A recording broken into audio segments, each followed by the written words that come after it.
നമ്മൾ ചെയ്യുന്നത് കേട്ടോ. ഒരു ബേസിക് ആയിട്ടുള്ള ഒരു ബ്ലോക്ക് ഡയഗ്രാമാണ് ഞാൻ പറയുന്നത്. ഇത് എന്താണ് പവർ സപ്ലൈ ആണ്, അതിൻ്റെ ബോർഡാണ്. ഇതിന് റോട്ടറി സ്വിച്ച് ഉള്ളത് പല വോൾട്ടേജ് സെലക്ട് ചെയ്യാനാണ്. ഒരു വോൾട്ടേജ് ഇതൊക്കെ ഈ 12 പ്രീസെറ്റ് ഉള്ളത് 12 വോൾട്ടേജ് കാലിബ്രേറ്റ് ചെയ്യാനാണ്. മനസ്സിലായോ? ഓക്കെ, 12 പ്രീസെറ്റ് ഉള്ളത് 12 വോൾട്ടേജ് കാലിബ്രേറ്റ് ചെയ്യാനാണ്. ഇത് 2 പവർ ട്രാൻസിസ്റ്റർ ആണ്.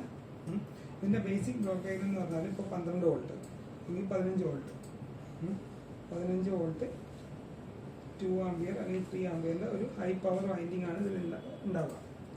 ഓക്കെ, ഇവിടെ ഞാൻ സെക്കൻഡ് ആയിട്ട് വരച്ചതാണ്. 15 വോൾട്ട് 3 ആംപിയർ, ഒരു ഹൈ പവറുള്ള 3 ആംപിയർ എന്ന വൈൻഡിങ് നല്ല കറണ്ടാണ്. ഇത് നമ്മൾ ഈ റെക്ടിഫയറിലേക്കാണ് കൊടുക്കുന്നത്, ഒരു ബ്രിഡ്ജ് റെക്ടിഫയർ കേട്ടോ. ബ്രിഡ്ജ് റെക്ടിഫയർ അതാണ് ഈ ഡയോഡ് കാണിക്കുന്നത്. ഓക്കെ, ഡയോഡിന് ശേഷം നമ്മളിവിടെ ഈ ഒരു ഫിൽറ്റർ കപ്പാസിറ്റർ ഉണ്ട്. ഈ വലിയ വാല്യൂ 2200 ന്യൂസിൻ്റെ വാല്യൂ കപ്പാസിറ്റർ കാണിക്കുന്നത് അതിൻ്റെ ഫിൽറ്ററാണ്. ഓക്കെ, ഇവിടെ എത്ര വോൾട്ടേജ് ഉണ്ടാവും? ഇപ്പം 15 വോൾട്ട് ആണെങ്കിൽ, ഇപ്പോൾ സിമ്പിളായിട്ട് 10 വോൾട്ട് ആണെങ്കിൽ ഇവിടെ എത്ര വോൾട്ടേജ് ഉണ്ടാവും? 5 വോൾട്ട്. കഴിഞ്ഞ സബ്സിഡി ചോദിച്ച ചോദ്യമാണ് ഫംഗ്ഷനേറ്റിൻ്റെ കാര്യത്തിൽ. ട്രാൻസ്ഫോമർ എത്ര വോൾട്ടേജ് ഉള്ളൂ എന്നുള്ളത്. ഇവിടെ എത്ര വോൾട്ട് ഉണ്ടാവും? ഇവിടെ 10 വോൾട്ടാണ് എ സി ഉള്ളതെങ്കിൽ ഇവിടെ എത്ര വോൾട്ട് ഉണ്ടാവും? 4 ഡയോഡ് വെച്ചിട്ടില്ലേ, 2 സീരീസ്. ബ്രിഡ്ജ് റെക്ടിഫയറിൽ 2 സീരീസ് ആണ്, ഓരോ സൈക്കിളിനും 2 സീരീസ് ആണ്.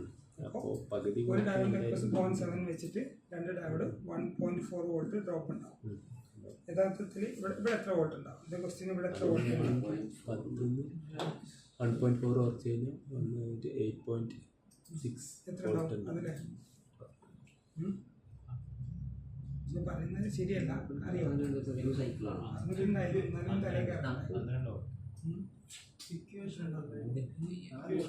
നിങ്ങൾ ആർക്കും അറിഞ്ഞോട്ടെ, അങ്ങനെ ശ്രദ്ധിച്ചോ. സമയം കളയണം കേട്ടോ. ഇവിടെ കൊടുക്കുന്നത് 12 വോൾട്ട് ആണെങ്കിൽ ഈ നമ്മൾ ഈ പറയുന്നത് RMS വോൾട്ടേജ് ആണ് 12 എന്ന് പറയുന്നത്. അതാദ്യം മനസ്സിലാക്കുക. RMS root means current average value.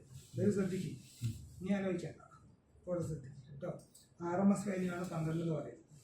ഈ RMS എന്ന് പറഞ്ഞാൽ എന്താണ്? അതിൻ്റെ ആവറേജ് വാല്യൂ ആണ് പറയുന്നത്. അതിനവിടെ ലോ വരുന്നുണ്ട്, ഹൈ വരുന്നുണ്ട്. ഇപ്പോൾ ഒരു ആവറേജ് വാല്യൂ ആണ് പറയുന്നത്. മനസ്സിലാവും?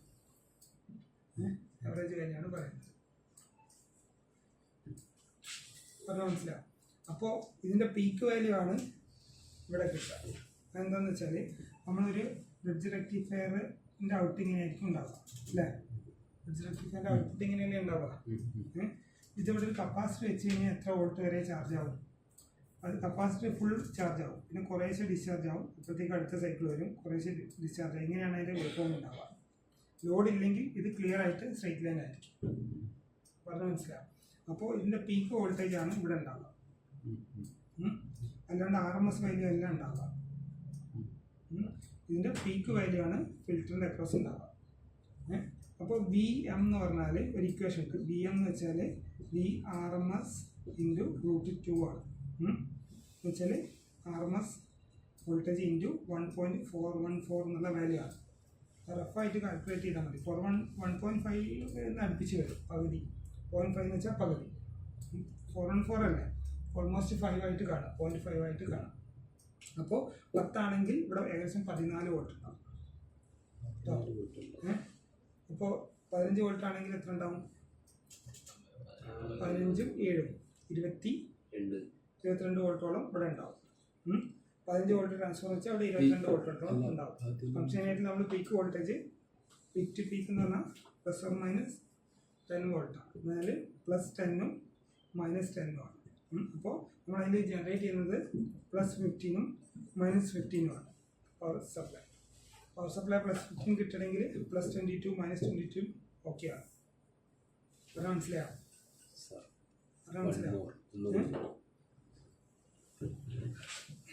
കൺഫ്യൂഷൻ പോസ് ചെയ്തോ. സെക്കൻഡറി എടുത്തിട്ട് ഒരു ബ്രിഡ്ജ് റെക്ടിഫയറിൽ കൊടുത്തു കഴിഞ്ഞാൽ കാണില്ല, ബ്രിഡ്ജ് റെക്ടിഫയറിൻ്റെ ഔട്ട്പുട്ടിൽ ഒരു കപ്പാസിറ്റർ വെച്ച് കഴിഞ്ഞാൽ എക്സാമ്പിൾ ഇവിടെ 10 വോൾട്ട് AC RMS ആണെന്ന് വിചാരിക്കുക. ഇവിടെ നമുക്ക് യഥാർത്ഥത്തിൽ കിട്ടേണ്ടത് എത്രയാണെന്നുള്ളത് നമ്മൾ വിചാരിക്കും 10നേക്കാളും കുറവാണ് ഇവിടെ കിട്ടാന്ന് വിചാരിക്കും. പക്ഷെ അങ്ങനെയല്ല. കാരണം 10 വോൾട്ട് എന്ന് പറയുന്നത് RMS വോൾട്ടേജ് ആണ്. എന്നുവെച്ചാൽ ഇവിടെ ഇതാണ് AC RMS വോൾട്ടേജ്. RMS എന്ന് പറയുന്ന വാല്യൂ ഏകദേശം ഇങ്ങനത്തെ ലെവലിലേക്ക് ഉണ്ടാവും. RMS value. ഓക്കെ, ഇത് റെക്ടിഫൈ ചെയ്ത് കഴിയുമ്പോൾ ഇങ്ങനെയുള്ള ഹാഫ് സൈക്കിളായിട്ട് മാറും അല്ലേ. ഫുൾ റെക്ടിഫയർ ആയതുകൊണ്ട് ബ്രിഡ്ജ് റെക്ടിഫയർ ആയതുകൊണ്ട് ഇതുപോലെ വരും. അത് കപ്പാസിറ്റർ വെച്ച് കഴിയുമ്പോൾ ഫസ്റ്റ് ചാർജ് ആയിക്കഴിഞ്ഞാൽ ഇങ്ങനെ ആണല്ലോ ഉണ്ടാവുക സൈക്കിൾ. അപ്പോൾ ഇത് ഫസ്റ്റ് ചാർജ് ആയിക്കഴിഞ്ഞാൽ കപ്പാസിറ്റർ പിന്നെ ഡിസ്ചാർജ് ആവുന്നില്ല. ലോഡ് കണക്ട് ചെയ്താലേ ഡിസ്ചാർജ് ആവും. അതുകൊണ്ട് ചാർജ് ആയിക്കഴിഞ്ഞാൽ ആ ലെവലിൽ തന്നെ നിൽക്കും. എന്നുവെച്ചാൽ പീക്ക് വോൾട്ടേജ് ആണ് ഉണ്ടാവുക. ഇത് ഇനി ലോഡ് കൂടുന്തോറും ഇങ്ങോട്ട് ഡിസ്ചാർജ് ആവാൻ തുടങ്ങും. അപ്പോഴത്തേക്കും അടുത്ത സൈക്കിൾ വരും. എന്ന് വെച്ചാൽ റിപ്പിൾസ് കൂടി വരും. ലോഡ് കൂടുന്തോറും ഇവിടെയുള്ള റിപ്പിൾസ് കൂടി വരും. അല്ലെങ്കിൽ ഇവിടെ പ്യുവർ DC ആയിരിക്കും. ഈ കപ്പാസിറ്ററിൻ്റെ വാല്യൂ അനുസരിച്ച് റിപ്പിൾസ് മാറും. കപ്പാസിറ്ററിൻ്റെ വാല്യൂ മാത്രമല്ല ലോഡ് കറണ്ട്, ഈ രണ്ട് കാര്യങ്ങൾക്ക് അനുസരിച്ചിട്ടാണ് ഇവിടെയുള്ള റിപ്പിൾസ് ഉണ്ടാവുക. കാരണം മനസ്സിലായിട്ടുണ്ടാവും.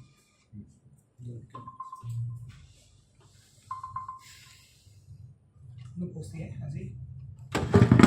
സർ ഹലോ, ഇവിടെ ഉള്ളത് എന്തായിരിക്കും? ഇവിടെ ഉള്ളത് പീക്ക് വോൾട്ടേജ് ആയിരിക്കും. പീക്ക് വോൾട്ടേജിന് ഒരു ഇക്വേഷൻ ഉണ്ട്, VM എന്ന് വെച്ചാൽ maximum voltage. Okay, VM = VRMS × √2 എന്നാണ്. ഇത് ഈ √2 എന്നൊക്കെ പറഞ്ഞാൽ നമുക്ക് മനസ്സിൽ കാൽക്കുലേറ്റ് ചെയ്യാൻ എളുപ്പമല്ല.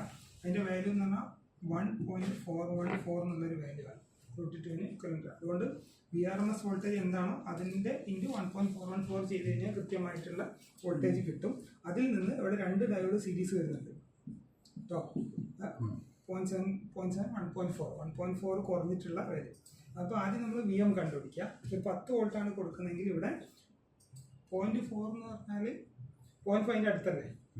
10ൻ്റെ 0.5 എന്ന് പറഞ്ഞാൽ എത്രയാണ്? 10 × 0.5 എന്ന് വെച്ചാൽ 5ആണ്. അപ്പോൾ 0.4 എന്ന് വെച്ചാൽ 4ആണ്. ഓക്കെ, അപ്പോൾ 10 4 14 വോൾട്ടാണ് ഇവിടെ ഏകദേശം ഉണ്ടാവുക. ഈ 14ൽ നിന്ന് 2 ഡയോഡ് ബ്രിഡ്ജ് റെക്ടിഫയറിൽ 4 ഡയോഡ് വരുന്നില്ലേ, ഓരോ ഹാഫ് സൈക്കിളിലും 2 ഡയോഡ് വർക്കിംഗ് ആണ്. അപ്പോൾ ഒരു ഡയോഡിൽ 0.7 വെച്ചിട്ട് 2 ഡയോഡ് 1.4 അല്ലെങ്കിൽ 1.2 ആണ്. 0.6 വെച്ചിട്ട് പ്രാക്ടിക്കലി 0.6 വെച്ചിട്ട് 1.2 വോൾട്ട് കുറയ്ക്കും. 14 ആണെങ്കിൽ 14 - 1.2 കുറഞ്ഞിട്ടുള്ള വോൾട്ടേജാണ് ഇവിടെ ഉണ്ടാവുക. കൃത്യമായിട്ട് പറഞ്ഞാൽ ഇതാണ് ഉണ്ടാവുക. മനസ്സിലായിട്ടുണ്ടോ? പറഞ്ഞാൽ മനസ്സിലായിട്ടുണ്ട്. അതുകൊണ്ടാണ് നമ്മൾ ഇപ്പോൾ പറഞ്ഞാൽ മനസ്സിലായോ? ഇത് പറഞ്ഞാൽ മനസ്സിലായില്ലേ?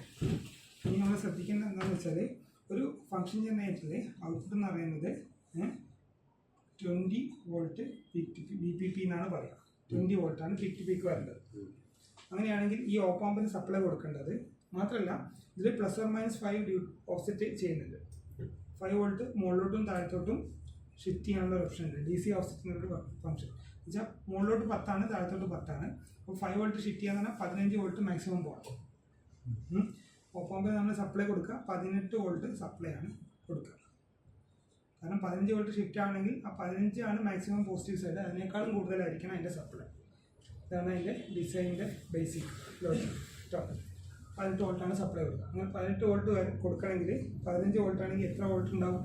5 വോൾട്ട് AC ആണെങ്കിൽ 15 7 ഏകദേശം 22 വോൾട്ട് ഉണ്ടാവും അല്ലേ. 22 വോൾട്ട് ഉണ്ട്. അത് നമ്മൾ 18 വോൾട്ട് ആക്കി എടുക്കാനുള്ള സേഫ് ആയിട്ടുള്ള മാർജിൻ അവിടെ ഉണ്ട്. അതുകൊണ്ട് 15 വോൾട്ട് ഓക്കെയാണ്. പറഞ്ഞാൽ മനസ്സിലാവും? പറഞ്ഞാലെങ്കിലും മനസ്സിലാക്കുക കേട്ടോ. കഴിഞ്ഞ ദിവസം പറഞ്ഞതാണ്, അപ്പോൾ നിങ്ങൾ അതിനെപ്പറ്റി ആലോചിച്ചിട്ടില്ല. അതുകൊണ്ടാണ് ഇപ്പോഴും ഒന്ന് ആവാണ്ട് നിൽക്കുന്നത്. അതാ പറഞ്ഞത്, ഈ വർക്ക് എന്ന് പറഞ്ഞാൽ പഠിച്ച് ചെയ്താലേ നന്നാവും. അതല്ലെങ്കിൽ എല്ലാ ദിവസവും ഇങ്ങനെ പോകാമെന്നല്ലാണ്ട് നിങ്ങൾക്ക് സ്വന്തം ലെവലിലേക്ക് ഒരു ഇമ്പ്രൂവ്മെൻറ്റ് ഉണ്ടാവും കേട്ടോ. പറഞ്ഞ ബേസിക് കാര്യം മനസ്സിലായിട്ടുണ്ടോ? ഒരു ആംപ്ലിഫയറിന് ഇങ്ങനെയാണ്, ഇത്രയും റഫായിട്ട് നിങ്ങൾ പറ്റുന്ന പോലെ ഇത്രയും മനസ്സിലാക്കിയാൽ മതി. ഓക്കെ അല്ലേ? ഞാൻ പവർ സപ്ലൈൻ്റെ ബാക്കി കാര്യങ്ങൾ പറയുന്നത് കേട്ടോ. നമുക്ക് പെട്ടെന്ന് പറയുകയാണ്. ഒരു AC ഉണ്ട്, അതിൻ്റെ main supply. Okay, 14 volt AC ആണ്, 3 ആംപിയർ ആണ്. ഇത് ബ്രിഡ്ജ് റെക്ടിഫയറിലേക്ക് കൊടുത്തിട്ടുണ്ട്.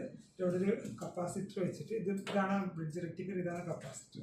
2200 UF കപ്പാസിറ്റർ. അപ്പോൾ ഏകദേശം 14 ആണെങ്കിൽ 20 വോൾട്ടോളം ഇവിടെ ഉണ്ടാവും അല്ലേ. 20 വോൾട്ടോടെ DC ഉണ്ടാവും. ഈ DCനെ നമ്മൾ ഔട്ട്പുട്ട് കൺട്രോൾ ചെയ്യാനാണ് പോകുന്നത്. ഇവിടെ 20 വോൾട്ട് DC ഉണ്ടാവും. ഓക്കെ, ഈ സ്റ്റേജ് ക്ലിയർ അല്ലേ? ഈ പറഞ്ഞ ക്ലിയർ അല്ലേ? ഓക്കെ അല്ലേ? ഇനി നമ്മൾ ആ 20 വോൾട്ടിനെ നമ്മൾ കൊടുക്കാൻ പോകുന്ന കാര്യമാണ് കേട്ടോ.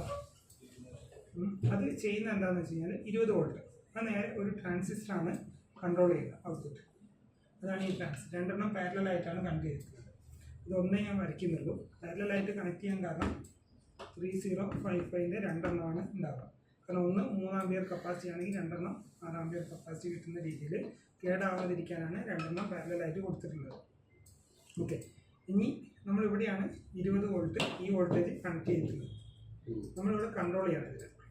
ഓക്കെ, ഒരു ഓപ്പാമ്പ് വെച്ചിട്ടാണ് ഇതിനെ കൺട്രോൾ ചെയ്യുന്നത്. ഓപ്പാമ്പിൻ്റെ ഒരു ഇൻപുട്ടിൽ നമ്മളിവിടെ സെറ്റ് ചെയ്ത് വെക്കും. ഒപ്പം അതാണ് ഈ റോട്ടറി സ്വിച്ച് വെച്ചിട്ട് ചെയ്യാം. അതിന് ആദ്യം ബേസിക് പറയാം. ഒരു ഇൻപുട്ടിലേക്ക് നമ്മൾ സെറ്റ് ചെയ്യുന്ന വോൾട്ട് സെറ്റ് വാല്യൂ കൊടുക്കും. ഇതാണ് ഔട്ട്പുട്ട്. ഔട്ട്പുട്ടിന് ഒരു ഫീഡ്ബാക്ക് എടുക്കും, സാമ്പിൾ ചെയ്തെടുക്കും.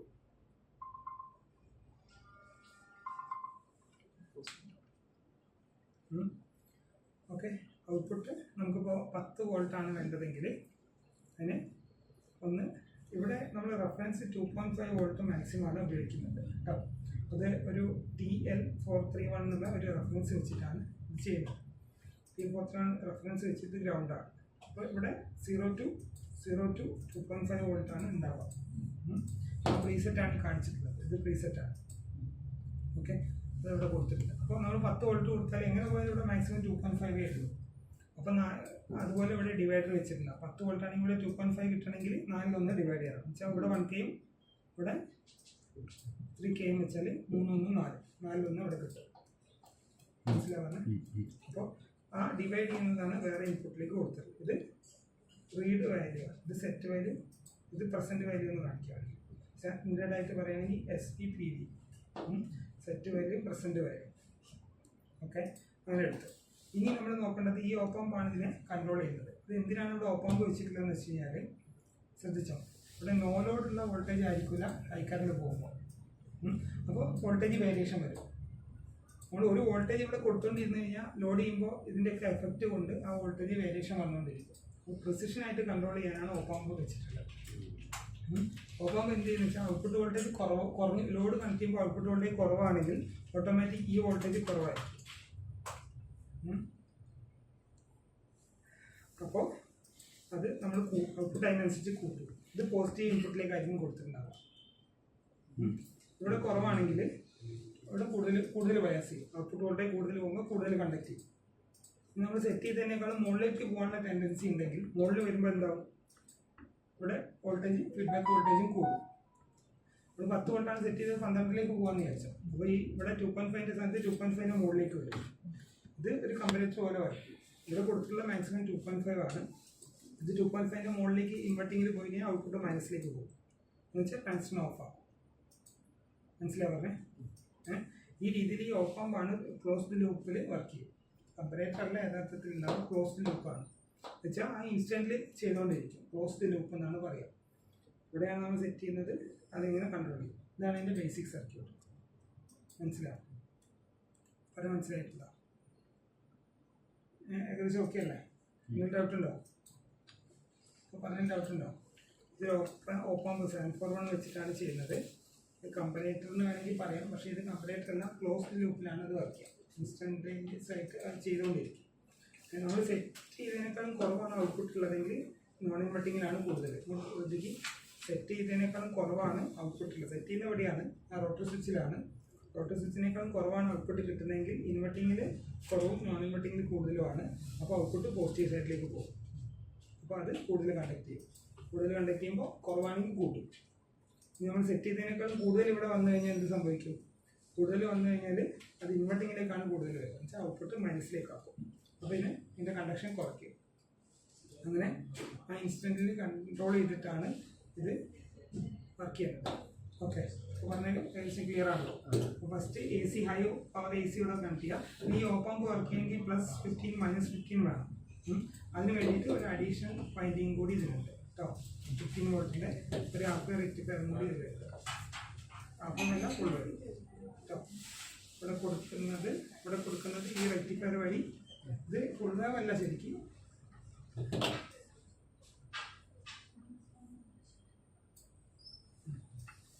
റെക്ടിഫൈ ചെയ്തിട്ട് ഇവിടെ വേറൊരു വോൾട്ടേജും കൂടി ഉണ്ടാകും. 781.5 വെച്ചിട്ട് പോസിറ്റീവും മൈനസ് റെഗുലേറ്റർ വെച്ചിട്ട് നെഗറ്റീവും ഉണ്ടാക്കുന്നുണ്ട്. റഫായിട്ട് മനസ്സിലാക്കിയാൽ മതി. പോസിറ്റീവ് റെഗുലേറ്റർ വെച്ചിട്ട് പ്ലസ് സപ്ലൈയും കൊടുക്കും, 700 വെച്ചിട്ട് മൈനസ് സപ്ലൈ കൊടുക്കും. അങ്ങനെയാണ് ഇതിൽ ചെയ്തിട്ടുള്ളത്. അപ്പോൾ ഇതിന് സപ്ലൈ കിട്ടി. ആ സപ്ലൈക്ക് വേണ്ടിയിട്ടാണ് ഈ വൈൻഡിങ്. പവർ കുറഞ്ഞ വൈൻഡിങ് ഇവിടെയാണ് കൊടുക്കുന്നത്, പവർ കൂടിയ വൈൻഡിങ് ഇവിടെയാണ്. ഇത് റെക്ടിഫൈ ചെയ്ത് ഫിൽപ്പ് ചെയ്തു, ട്രാൻസിസ്റ്ററിലേക്ക് നേരെ എത്തി. പിന്നെ ആ ട്രാൻസിസ്റ്റർ ഈ ഓഫ് ആകും, 741 കൺട്രോൾ ചെയ്തു. ഇതിൽ സ്റ്റഡി റെഫറൻസ് ഉണ്ടാക്കാൻ വേണ്ടി CL431 ആണ് ഉപയോഗിച്ചിട്ടുള്ളത്. പിന്നെ ബാക്കി ഡീറ്റെയിൽഡ് സർക്യൂട്ട് നമുക്ക് പിന്നെ പഠിക്കാം. ഇങ്ങനെയാണ് ഉണ്ടാവുക. ഇതിൽ ഔട്ട്പുട്ടിൽ ഒരു റീസെറ്റബിൾ ഫ്യൂസ് ഉണ്ട്. ഇത് തെറ്റാണ്, രണ്ടും ഒരേ ഫ്യൂസ് അല്ല ഉള്ളത്. ഇതിൽ എന്താണെന്ന് വെച്ചാൽ ഒരു മൈനസ് റെക്ടിഫയറും കൂടി ഉണ്ട് കേട്ടോ. ഇതിൽ പോസിറ്റീവാണ് സെനർ ഉണ്ടാക്കുന്നത്. ഓക്കെ, ഒരു 7915 ഉണ്ട്. ഇതാണ് 7915 കേട്ടോ. അതെന്തിനാണ് എൻ്റെ ഔട്ട്പുട്ട് എത്രയാണ്? 7915 ഔട്ട്പുട്ട് എത്രയാണ്? -15. ഈ -15 ആണ് ആ പവർ സപ്ലൈയിലുള്ള ഒരു ഔട്ട്പുട്ട്. ഒരു ഔട്ട്പുട്ട് വേരിയബിൾ ഔട്ട്പുട്ടാണ്. 0 to 15 വോൾട്ട് വേരി ചെയ്യുന്ന ഒരു ഔട്ട്പുട്ടാണ്. ഒരു ഔട്ട്പുട്ട് -15 ഫിക്സഡ് ആണ്. ആ -15 7915 ഔട്ട്പുട്ടാണ് കൊടുത്തിട്ടുള്ളത്. ഇത് 7915 ആണ് അതിൻ്റെ ഔട്ട്പുട്ട്. പവർ സപ്ലൈൻ്റെ മൈനസിലേക്കും കൊടുത്തിട്ടുണ്ട്. ഇങ്ങനെയാണ് ഉള്ളത്. അപ്പോൾ ഈ റഫ് കാര്യം മനസ്സിലാവും. ഓക്കെ അല്ലേ? നമ്മൾ ഇതിൽ ചെയ്യേണ്ടത് എന്താണെന്ന് വെച്ച് കഴിഞ്ഞാൽ, ഇത് ക്യാബിനറ്റിലേക്ക് ആദ്യം അതിൽ എല്ലാ റോട്ടറി സിസ്റ്റം ഇതിലേക്ക് ഫിറ്റ് ചെയ്യാം, പീസിലേക്ക് ഫിറ്റ് ചെയ്യാം. ടൈറ്റ് ചെയ്യണ്ട, ടൈറ്റ് ലാസ്റ്റ് ചെയ്യാം. ടൈറ്റ് ചെയ്യുന്നതിന് ഒരു രീതിയുണ്ട്, അത് ഞാൻ പറഞ്ഞുതരാം. ചെയ്തിട്ട് ഇത് സ്ക്രൂ ഒക്കെ ഇട്ടിട്ട് ഫിക്സ് ചെയ്യാം. അതുപോലെ ഇവിടെ ട്രാൻസ്ഫോമർ ഹൈ പവർ ഉള്ളത് ഇവിടെ കണക്ട് ചെയ്യാം. ഹൈ പവർ കൂടെ ഇത് സ്റ്റോപ്പ് ചെയ്തോ.